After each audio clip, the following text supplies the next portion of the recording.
Maraming salamat po sa ating Diyos na buhay. Mapagpalang araw po sa inyong lahat. Ang lahat po ba ay pinagpala sa mga salita ng ating Diyos na buhay? Palakpakan po natin ang ating dakilang Diyos na buhay. So salamat po sa Panginoon sa pagkakataong ito na kung saan ay isang trabaho na kung saan na napakalaga sa ating Diyos. Amen. Na pagsamba na kailangan ng gawin ng lahat ng tao. Amen. Na ang araw na ito po yung pagsamba na kung saan na itinakda ng ating Diyos na buhay. Amen. Napakahalaga po ng araw na ito. Amen. Na ang araw ng ikapitong araw na dapat ang lahat ng marami, lalo na pag-Kristiyano, ay dapat nasasambahan. Amen. So ito po ay pag-aaralan po natin yung inuutos po ng Diyos sa lumang tipan, at ito po ay inyo na pong naririnig at inyo na po na nababasa. Amen. So ating pong uulitin, ating pong muling pag-aaralan dahil napakahalaga po ng pagsamba. Amen. Lalo na kung ikaw ay Kristiyano. Amen po ba? Samahan niyo po ako sa pagbabasa ng Biblia. Dito po sa Exodus 20, ito po yung gusto ng Diyos na gawin ng maraming tao. Amen. Na magkaroon ang bawat isa ng paglaan. Amen. Ang araw na iyon. Tama po. Dahil tayo po mga tao, mayroon po tayong mga pinaglalaanan sa buhay. Ngunit dito po sa ating pong babasahin, mismo ang Diyos ang nagtakda at siya po ang nagsabi na ang dapat ang ikapitong araw ay ilaan. Ang 6 na araw binigay niya sa mga tao na trabaho at ang ikapitong araw ay para sa Kanya. Amen po. Dito po sa Exodus 20, verse 8 hanggang 11. Ganito po ang sabi niya, lagi mong tandaan at ilaan para sa akin ang araw ng pamamahinga. Nahigpit po na bilin o utos ng Diyos. Pinapaalala niya, baka kasi maraming nakakalimot. Amen. Lagi mong tandaan at ilaan para sa akin ang 6 na araw, siya po ang may sabi. Ganito po ang kasunod. 6 na araw kang magtatrabaho at tapusin mo ang dapat gawin. So may 6 na araw na ibinigay ang Diyos sa maraming tao. Mga kapatid ko, 6 na araw lang po. Kung dito po sa ating pong pagtatrabaho, kung nagsisimula po tayo ng Lunes, tatapusin po natin ng Sabado. Amen? So ibig sabihin, pinatatapos niya yun. Ano man ang ginagawa natin sa buhay. Amen? Di ba? Napakabuti ng Diyos dahil 6 na araw niya na ibinigay sa tao ang 6 na araw para ikaw ay maghanap buhay para sa iyong pangangailangan sa araw-araw. Amen po? Ito po mga kapatid na kasunod.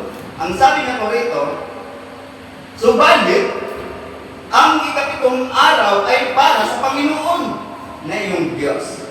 Ito ay araw ng pamamahinga. Sa araw na ito, huwag magtatrabaho ang sinuman sa inyo. Kayo, ang inyong mga anak, mga aliping lalaki o babae, ang inyong mga alagang hayop, ni ang mga dayuhang nakipamahayan sa inyo. Dito po sa sinasabi ng Diyos, amen, na dapat na huwag nakalimutan ng maraming tao na ilaan para sa Kanya yung ikapitong araw. Amen. So sinasabi niya o inuutos niya na walang magtatrabaho sino man. Amen. Maging mga hayop, hindi niya pinatatrabaho sa araw na iyon. Mga bata, mga anak, tama po, mga babae, mga lalaki, pati yung mga dayuhan, o sino man ang natira sa inyong mga bahay-bahay. Dinideklara ng Diyos ng utos na walang magtatrabaho sa araw na iyon. Amen? Nasaan na ang iba? Amen? Ito po yung araw na ito ay napakahalaga at dinideklara ng Diyos na para ito sa Kanya. Amen? Hindi po ito araw ng pamilya, wala pong masama roon. Hindi po ito araw ng pagtatrabaho para maghanap buhay, wala pong masama roon, mga kapatid. Hindi po ito ang araw para atin mo mga activities. Amen, ng mundong ito. Ito pong araw na ito ay tinakdaan ng Diyos para lamang sa Kanya. Amen. Napakahabang araw na ibinigay sa maraming tao. 6 na araw ka magtatrabaho. Amen. Pinatatapos niya po iyon. At ang ikapitong araw ay para lamang sa Kanya. Amen po. So ganito po ang kasunod na sinasabi. 6 na araw kung nilikha ang langit ang lupa, sabi ng Diyos na buhay. Ang mga dagat at ang lahat ng nasa mga ito. Ngunit, namahinga ako sa ikapitong araw, kaya ito'y aking pinagpala at inilaan para sa akin. Purihin ang Diyos sa pagkabasa ng banal na salita. 6 na araw ng Diyos, ginawa ang langit at ang lupa, ang dagat at lahat ng bagay kasama ka at kasama ako. Amen. Ang Diyos na makapangyarihan sa lahat, amen, na gumawa ng langit at lupa, na pagkatapos niyang ginawa ng 6 na araw ang lahat ng bagay sa ibabaw ng mundo ito, Diyos na makapangyarihan sa lahat, na mahinga sa araw ng ikapitong araw. Amen. So malinaw na sinasabi ng Diyos sa ating mga tao na binigyan ng pagkakataon para makapagtrabaho, amen, para sa ating mga pangangailangan, gawin po natin ang dapat gawin at tapusin natin ang dapat tapusin. Amen. At pagdating ng ikapitong araw, ito po ay napakahalaga sa Diyos. Ito po'y Kanyang pinagpala. Ito po'y Kanya para sa Kanya. Gawin po natin at tayo po'y mamamahinga sa araw kung ikapito ng araw. Sabay-sabay na tapat sa ating Panginoon. Amen. Mga kapatid, ang araw po ng linggong ito ay napakahalaga. Amen. Bilang Kristiyano, sa buhay po natin, kung mayroon po tayong pinahalagahan sa buhay na ito, amen, magulang, pamilya, kaibigan, eskwela, trabaho, negosyo at marami pang iba, di ba mahalaga? Amen. Kung ang lahat ng bagay na yan ay binibigyan natin ng atensyon, walang pong masama. Pinapahalagahan po natin dapat lang gawin natin. Amen. Pero huwag naman po natin kakalimutan ang isa pong napakahalaga na inikala o inutos ng ating Diyos na buhay. Amen. Ito po yung pagsamba. Ito po yung pagpapangahinga. Amen. Ang Diyos niya nagpahinga eh. Amen. Ayaw ng Diyos na ang tao ay napapagod sa kanyang paghahanap buhay mula pong sa marian. Ayaw ng Diyos na napapagod ka, nalalanta ka dahil sa pagod. Sapagkat sa trabaho mo, pagnilibosyo. Gusto nga ng Diyos na mayroon ganyan. Amen. Pero huwag mong kakaligtaan. Ang ikapitong araw na yung tinagda ng Diyos para sa Kanya. Ito po yung hindi lubos na unawaan ng marami. Amen. Bagamat Kristiyano na, maganda tingnan at pakinggan na ikaw ay matatawag ng Kristiyano. Amen. Dahil totoong sumasamba ka. Umatin ka ng mga gawain ng Panginoon, maganda po yan mga kapatid. Amen. Ang problema, dahil sa sobrang pangangailangan ng maraming tao, at alam nila na ang Diyos ay mabuti, mabait, may grasya, may papatawad nga po sa mga nagkakasala. Ang problema, doon na lang po na-stuck ang kanilang mga pangunawa. Dahil naintindihan naman ako ng Diyos kapag ako nagtrabaho, kailangan ko. Tama po? Naintindihan ako ng Diyos na, di ba, pamilya ko, kailangan kong entertainin. Mabuti ang Diyos mabait Amen. Wala akong masama riyan mga kapatid. Pero kung sa araw na iyon, amen, na itinagda ng Panginoon, huwag mong kakalimutan na ilaan para sa Kanya ang ikapitong araw. Dahil ito po ay Kanyang pinagpala. Ipaano kung nagbuo siya ng mga pagpapala, yung pulong hindi lang po material na bagay. Hindi lang po pira, kayamanan ng mundo ito. Pagpapala na kung saan na madaladala mo hanggang kalangitan. Ang buhay na walang hanggan, ngunit wala ka riyan, ay mapaano na lang. At tapos nag-i-skip ka, patatawalan ako ng Diyos kasi sa araw na ito wala ako nasa aking pamilya, nasa birthdayan, nasa trabaho. Amen, dahil mabuti ang Diyos, mabait. Tama po? Inagbuhos ng buhay na walang hanggan, wala ka.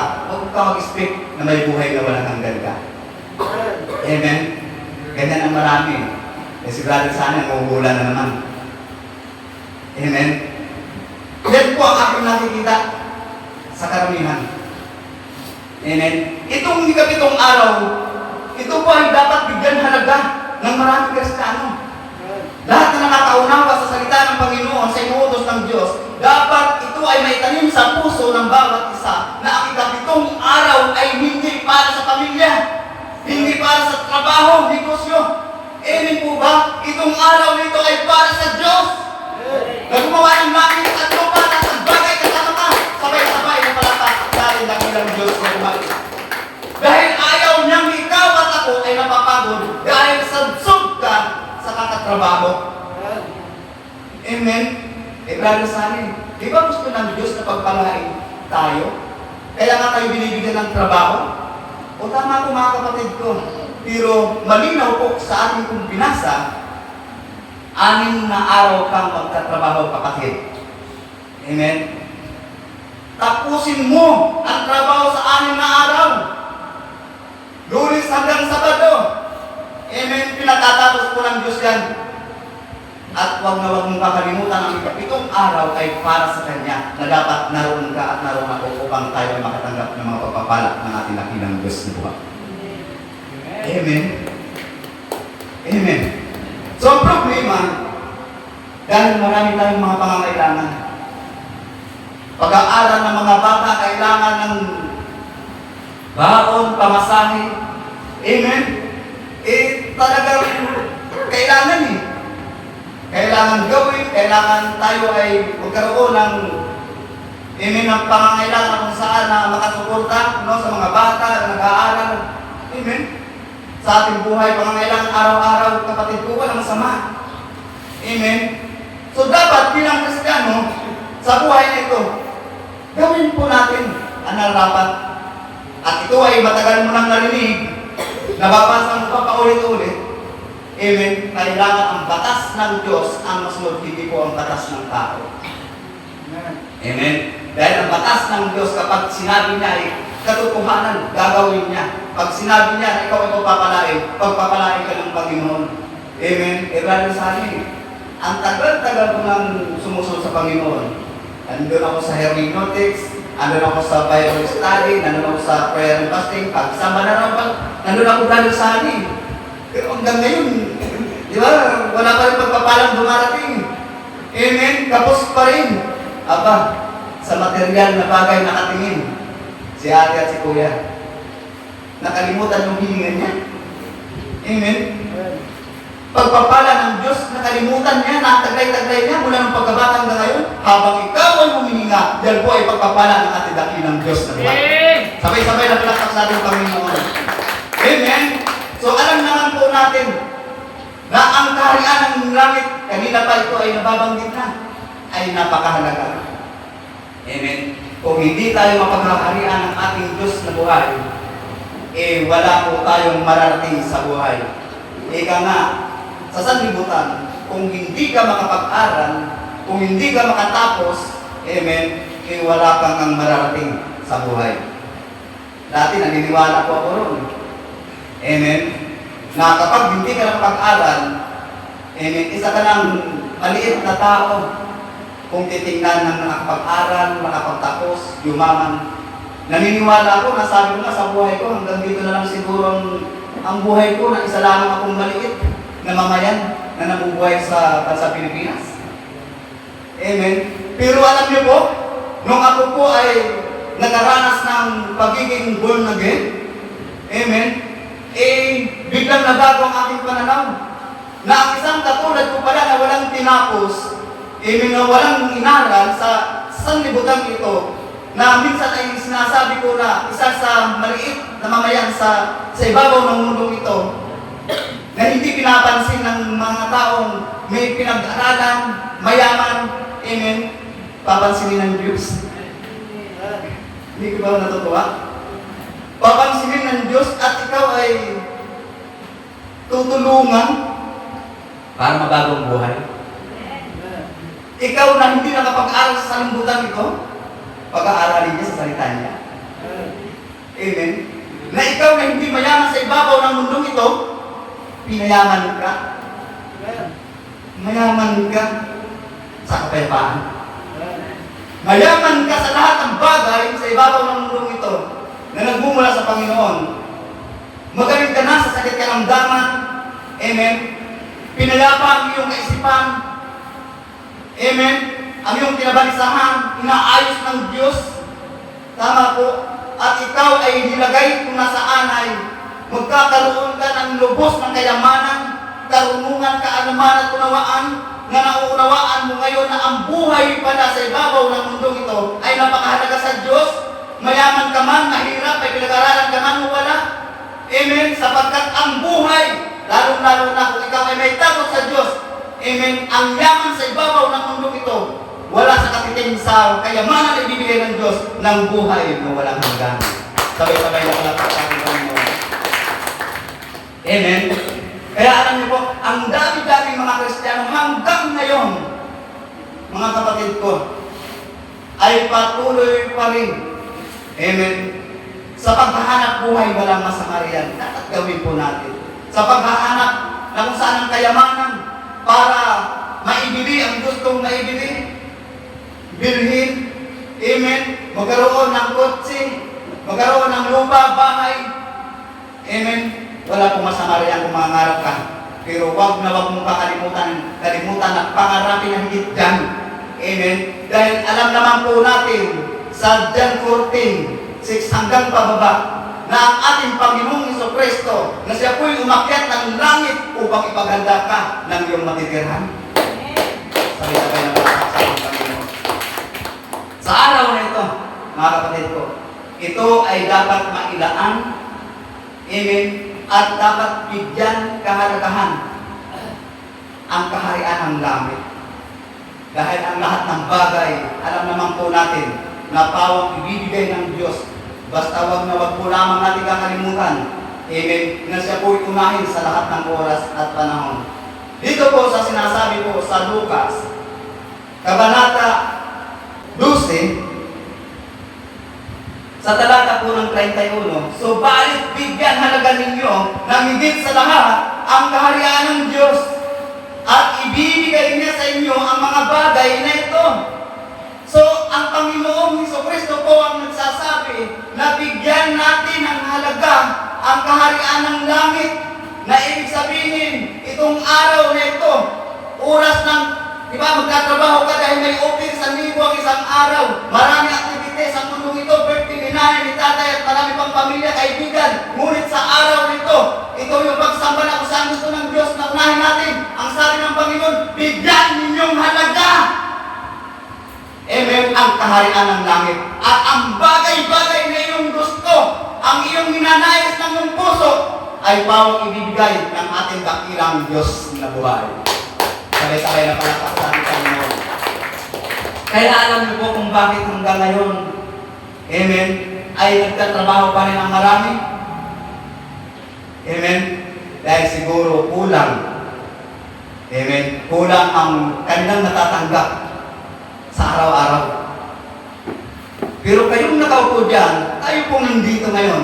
Dahil alam po natin na kahit hindi po tayo mayaman, amen, walang magandang trabaho, amen, kumikita, sapat na, amen. Pero dahil pinahalagahan mo ang araw na ito, tunay nga, mga kapatid, ikaw talaga ang bibigyan ng Diyos na kung saan na madadala mo hanggang sa kalangitan. Buhay po. Buhay po ang pinakamahalaga sa ating buhay na ito. Amen. Trabaho, pinahalagahan po ng marami, tama lang. Amen. Pero huwag hihigit na kung saan na pinakamahalaga sa buong karir mo, sa buong buhay mo, ay ang pagsamba mo sa itong araw sa ating dakilang Diyos na buhay. Amen. Ilaan sa Diyos ang ikapitong araw na pamamahinga. Kapatid ko, ayaw ng Diyos na ikaw ay napapagod hanggang sa magkasakit ka sa katrabaho. Amen. Saan po ba napupunta ang maraming tao na sobrang sipag, wala akong masama riyan. Amen. Kahit gabi, gagawin araw sa pagtatrabaho, araw gagawin gabi, araw at gabi na lamang. Amen. Ang ginagawa ng marami pa ulit-ulit na. Amen. Kaya marami pong nahiniwalay sa ating Diyos. Maraming napapahama akala natin sa pagtatrabaho dahil yan ay dapat gawin ng maraming tao, ay okay lang kahit linggo. Amen? Nakalimutan na ng marami na itong araw na ito na tinagda ng ating Diyos na buhay, na dapat natin ilaan para sa Kanya ang ikapitong araw. Amen? Iisang araw na nga lang, binaliwala pa ng marami. Amen? Dahil pinahalagahan na yung mga material na bagay. Tama po? Pinahalagahan na yung mga gusto. Amen? Napasalibutan lamang. Ngunit yung para sa Diyos na kung saan kapag ginawa po natin, amen, binigyan natin ng kahalagahan, ito po ay magdadala sa atin hanggang kalangitan. Amen? Dapat po ang mga tao, ang mga Kristiyano, dapat sa batas ng Diyos, amen, dapat doon lamang nakatingin o dapat nasusunod ang batas ng Diyos. Amen. Walang masamang sundin ang batas ng tao, amen, sa pang-araw-araw. Tama po. May amo ka, nagtatrabaho ka, sige gawin mo yung pinagagawa. Amen, kung ito'y mabuti. Amen. Ngunit yung pinakahamalaga na pinagagawa ng Diyos, dapat mo natin gawin yun. Amen, ng lahat ng mga Kristiyano. Amen. So ang kaharian ng langit, parang katulad lang daw yan ng isang hari, no, na nagdaan ng kasal. Amen. Sa kanyang lalaking anak. Naman po natin, sundan niyo lang po mga kapatid. Ito po yung sinasabi po ng Mateo 22. Sa talata po ng 2 hanggang 3. Ang kaharian ng langit ay katulad ng isang haring nagdakos ng isang handaan para sa kasal ng kanyang anak na lalaki. Amen? So yung kaharian po ng langit ay halimbawa o kinakatulad po, amen, ng isang haring nagdakos ng handaan para sa kasal ng kanyang anak na lalaki. Amen? Ibig sabihin, kapag may kasalan, kapag ikaw ay naimbitahan, amen, pagkatapos ng kasalan, anong pagkatapos nun? Kainan. Di ba? May pagpapala. Amen? So, hinahaling tulad po yung kaharian ng langit. So, ito po ang kasunod. Isinugo niya ang kanyang mga lingkod upang tawagin ang mga inayahan. Amen? So, may lingkod siya. Pinaanyayahan niya ang maraming tao. Inuutosan niya na anyayahan. Amen? Ang kasunod, ang sabi dito, ngunit ayaw nilang dumalo. Amen? Inanyayahan mo. Buhay spiritual. Pinaluak mo na, lalong-lalo na yung dati mo nang kasama ngayon, hindi na pinapaluak mo. Amen? Pinahatid mo yung pinakamabuti na gawin niya. Amen? Inaanyayahan mo siyang muli na para bang hindi niya naranasan mo na magpaglingkod sa Panginoon. Amen? Ginawa mo ng lahat, ngunit hindi pa rin dumadalo, ayaw pa rin. Inanyayahan na, ngunit ayaw pa rin dumalo, sabi dito. Amen? So alam naman po natin na kapag ang Diyos ang nagyaya, amen, gamit ang kanyang mga lingkod, dapat sa ating buhay, no, lalo na sa malalim na Kristiyano, dapat ay bigyan talaga ito. Dumalo. Dahil hindi ito para sa nanay mo, sa tatay mo, kundi sa nag-iisa mong buhay. Amen? So ang kaharian po ng langit, ito po ay dapat nabibigyan ng halaga ng maraming Kristiyano. Amen? Hindi yung kung negosyo mo at trabaho mo. Amen? Brother San, masama bang ang negosyo at trabaho? Hindi po! Hindi po masama. Amen? Gawin po kung mayroon kang negosyo, magnegosyo ka. May trabaho ka, gawin mo. Tapusin mo ng 6 na araw po yan. Amen? At ang ikapitong araw, ilaan mo para sa Diyos. Upang nang sa gayon, nagawa mo yung pinagagawa ng Diyos, yung trabaho mo, tinapos mo, at naibigay mo sa Diyos yung kahilingan niyang para sa Kanya dahil doon kapagpapalain. Sabi-sabi na palakak sa aking Panginoon. Amen? So, dapat hindi pinakalimutan ng maraming tao ang pagdalo. Amen? Dahil ang pagdalo, lalo na sa mga gawain ng Diyos, ito ay napakahalaga kaysa sa dinaluhan mong birthdayhan. Amen? Ang pagdalo mo sa mga gawain ng Panginoon ay mas mahalaga sa pagdalo mo sa kasalan. Amen? Ito pong pagdalo sa Panginoon ay mas mahalaga sa trabaho, negosyo. Amen? At sa lahat ng bagay. Amen? Kasi nakakalimot na marami. Meron pong sinasabi po dito sa Hebreo si Apostol Pablo, amen, na kung saan ay dapat na gawin po natin bilang Kristiyano at hindi po dapat natin kinakalimutan sa 10:25. Nasabi dito, huwag natin kaligtaan ang pagdalo sa ating mga pagtitipon. Yan po ay malinaw na sinasabi na huwag daw po natin kaligtaan ang ating mga pagtitipon. At ano po yun? Ano po yung pagtitipon sa Jesus My Life, mga kapatid? Lagi-lagi na po natin itong naririnig. Amen? Hermeneutics. Kanina pa ito. Prayer and fasting. Bible study. Lahat ng mga available, no? Sumama, dumalo. Dahil ito po ang dinideklara ni Apostol Pablo at matapang yung sinasabi na huwag kaligtaan, amen, na pagdalo sa ating mga pagtitipon gaya ng nakasanayan ng iba. Amen? Bakit daw po sa halip? Palakasin natin ang loob ng isa't isa, lalo na ngayong nakikita natin malapit na ang kaarawan ng Panginoon. Amen? Dapat ginagawa po natin ito eh. Amen? Dahil ang ginagawa ng iba, bakit natin gagawin ito? Ang pagdalo sa mga gawain ng Panginoon upang daw po palakasin ang loob ng bawat isa. Amen? Eh mahina ang loob mo, ang dami mong problema, pagsubok na sa labas ka, inanyanin ka, ayaw mo pa rin. Paano ka lalakas? Amen? Paano man ang balik ang iyong kalakasan na nagmumula sa Diyos kung ayaw mo naman sumunod sa kalooban ng ating Panginoon? Sino ang talo? Amen? Kaya nga po, sa buhay na ito, dapat ginagawa po natin yung gusto ng Diyos eh. Amen? Dapat ginagawa natin malayo. Di ba, maunawaan na natin ito sa mga malayo eh. Maunawaan na po yung malalayo. Amen? Pero, gusto ng Diyos na madaluhan ang lahat ng ito. Bakit? Dahil gusto niya na lumakas ka kung ikaw ay mahina. May pinagdadaanan ka, problema at pagsubok, kailangan mong Diyos. Amen? Kailangan na masolve ang problema. Amen po ba? Nasa Diyos po ang lahat ng iyan. Tama po mga kapatid. E paano natin makukuha yung sagot ng Diyos?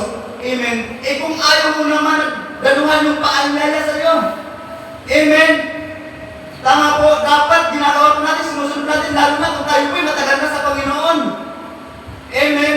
Ito ba ay sinusumbat sa iyo at sa akin? Hindi po. Pinapaliwanag dito at pinaunawa ng ating Diyos na dapat tayong dumalo sa Kanyang mga panawagan sa ating buhay.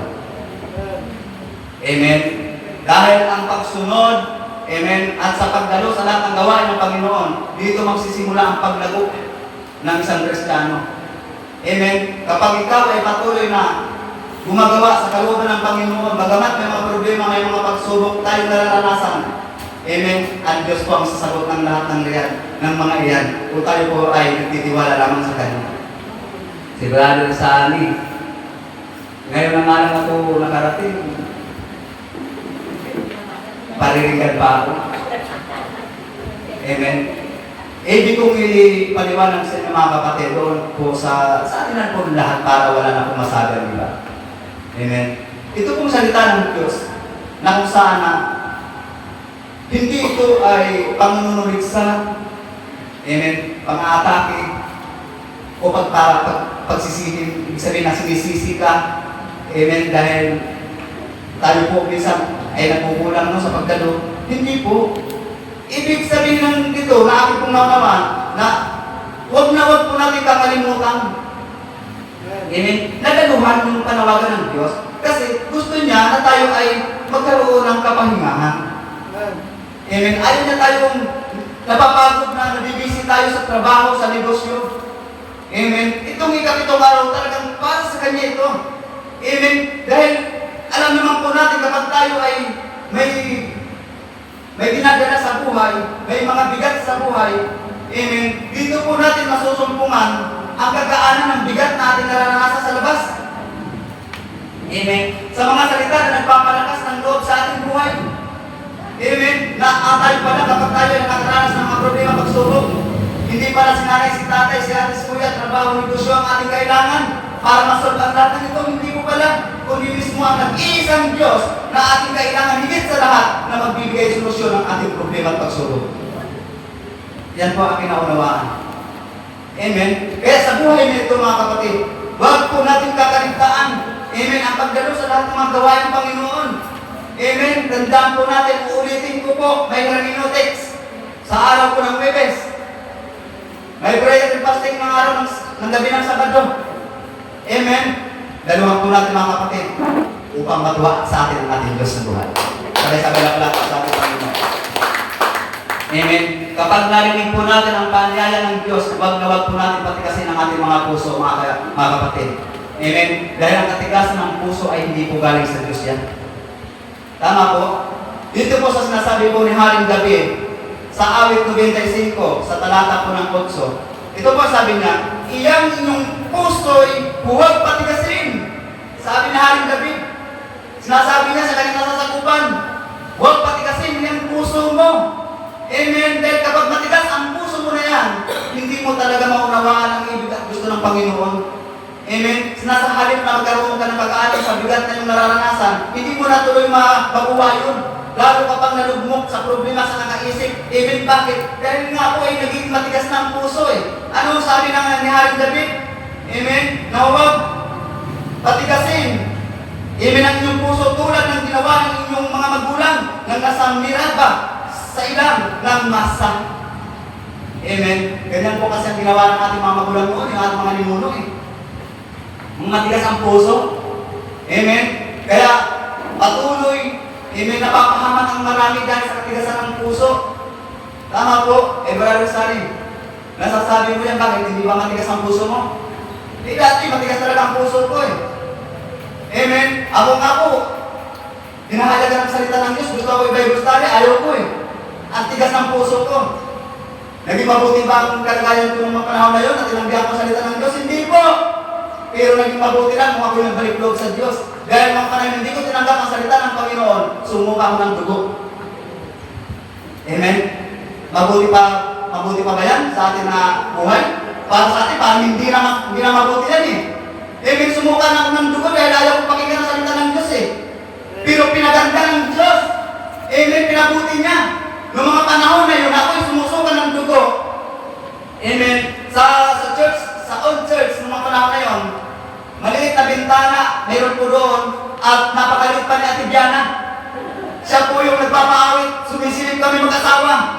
Dahil mayroong nag-aawitan, si Ate Diana po aming nakita, at siya sa nagigitara. Ibig sabihin, noong mga panahon na yun, unti-unti na pala kaming tinatawag. Dahil sa aming pagsilip-silip, hindi lang po kami sumisilip doon, kami po ay sumasamba na sa ating kanilang. Ang mabigat na problema, lalo na kung may sakit karamdaman ka, isa lang po ang magbibigay solusyon. Walang iba kundi ang ating Diyos na buhay. Amen? Ang kagalingan ay nasa Kanya. Amen? Ang mapagpapala ay nasa Kanya na lahat ang kapayapaan. Tama po mga kapatid. Dito po sa ating pong pag-aaralan, dito po ay dapat po kalimutan ng maraming tao. Amen? Bilisan ko na lang po ito. Kasi minsan, di ba nakakaranas tayo ng mga pagpalo eh, ng ating Panginoon, pero alam naman po natin kapag tayo pinapalo eh, tayo pong malalim na sa Panginoon, ito ay pagmamahal ng Diyos. Kaya bakit minsan, may nakakaranas tayo ng financial problem, sakit karamdaman, kahit ikaw naman ay naglilingkod, at marami tayong naranasan na pag-uusig, pang-aapi. Pero yun po ba ay dahil tayo po ay pinarurusahan ng Diyos? Kung alam mo man sa sarili natin na ginagawa natin ang ibig at gusto ng Diyos, yun ay maaaring pagsubok sa buhay. O di kaya, kung bakit naranasan natin yun, dahil gusto ng Diyos, maalala mo siya. Amen. Ito pong sabi ko. Dito po sa Hebreo 12, sa 5 hanggang 6, nalimutan na ba ninyo ang panawagan ng Diyos sa inyo bilang mga anak niya? Kita niyo po, tayo pala ay mga anak ng Diyos. Amen. Sinasabihan niya, nalimutan ba natin? Kaya pinaalalahanan tayo na huwag natin makalimutan yung panawagan ng ating Panginoon eh. May problema ka man, may pagsubok, may karamdaman ka man. Amen. Dapat napagkatiwalaan mo ang Diyos. Mga salitang nagpapalakas ng loob. Amen. Ito po yung mga salita na kung saan natin maririnig na nagbibigay lakas ng loob sa ating mga buhay. na sa halip na ikaw ay tumigil sa pagliligo sa Panginoon dahil marami kang nararanasan, lalo pa ikaw tatapang magliligo sa Panginoon. Bakit? Dahil ang salita ng Diyos nagbibigay lakas ng loob. Amen? Anak ko, huwag mong baliwalain ang pagtutuwid ng Panginoon. Kaya minsan, nararanasan natin na tayo po ay napapayuhan. Akala natin tayo po ay pinagagalitan lamang. Amen? At para bang tayo ay makasalanan na. Minsan, pag nakakatanggap tayo ng payo, isipin mo na yan ay pagtutuwid ng Diyos sa buhay mo. Amen? Sa buhay ng mga nagtutuwid sa ating mga buhay. Amen po? At itong sabi, huwag kang panghinaan ng loob kapag ikaw ay dinidisiplina.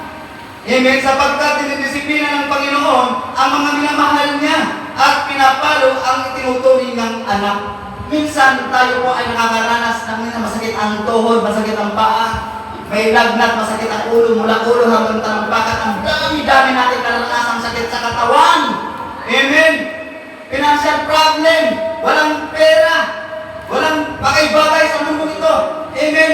Parang akala mo ba ay tayo pinaparusahan ng Diyos? Hindi natin alam, tayo po pala ay dinidisiplina ng Diyos dahil mahal na mahal ka ng ating dakilang Diyos.